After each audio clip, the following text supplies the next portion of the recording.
in light of a well-known quote that says, debt is a modern-day slavery.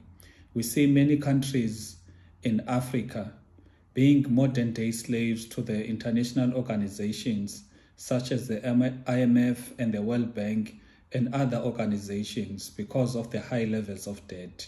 In our country, there is a debt-to-GDP ratio of 70%, which puts severe strain on the economy, whereby the economy is unable to grow and bulk of the money that has been raised via taxes goes to servicing debt.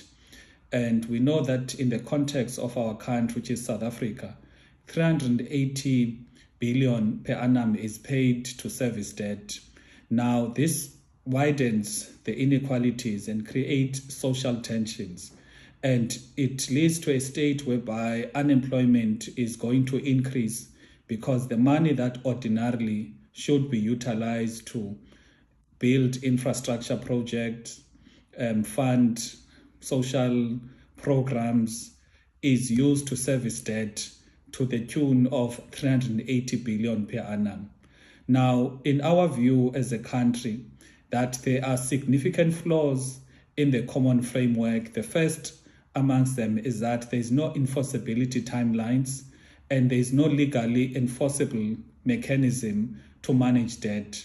That is the legislative issues that makes the common framework not to be something that we are proud of and we are in support of due to its flaws currently. The debt servicing and service delivery gets to be impacted, therefore, due to the high debt levels that we face in the country. Because with the high debt levels that we have in the country, on a daily basis, South Africa is paying 1.2 billion to service debt. This money could be used to build schools, to pay for doctors, to provide assistance to the elderly who cannot work and the disabled who need government support. It could be used to fund free education for deserving students who are eager and want to go to school. But because of the high debt levels, so much money is paid to service debt, which is the reason why, amongst other things, South Africa is in a cycle whereby it is unable to fundamentally transform the economy, change things around for the benefit of our people. Because with the budget cuts that are there, because with the 1.2 billion that is paid on a daily basis, it leads to budget cuts. The budget cuts are going towards social services. They are going towards infrastructure projects. Therefore, the high debt levels that we face as a country are the causes of the problems that we have, because it is the poor that gets to be impacted by the high levels of debt.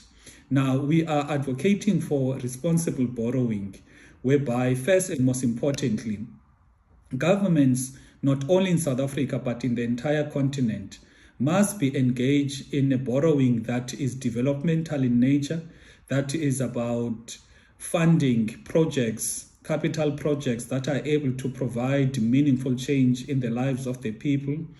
And there must be involvement of Parliament in the debt that is taken by the government. Currently, the executive is able to acquire debt without the involvement of Parliament. And it is critical that we as the members of Parliament, not only in South Africa but in other countries, that we drive legislative changes to allow for a debt system whereby it is transparent, open to accountability and oversight by Parliament.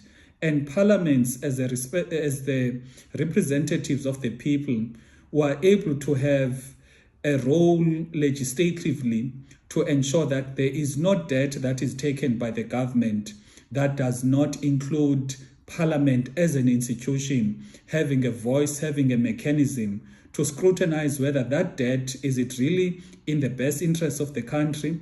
What are the terms of conditions for that debt? And what are the interest rates? And all of the details pertaining to that debt. So as you gather in this conference, rest assured that as The members of parliament were in full support, and we truly believe that with building such institutions and resilience in terms of the legislative framework to safeguard the interests of the people, not only will our respective countries become better countries, but the entire continent will become a better continent. I thank you. Asante sana. Thank you.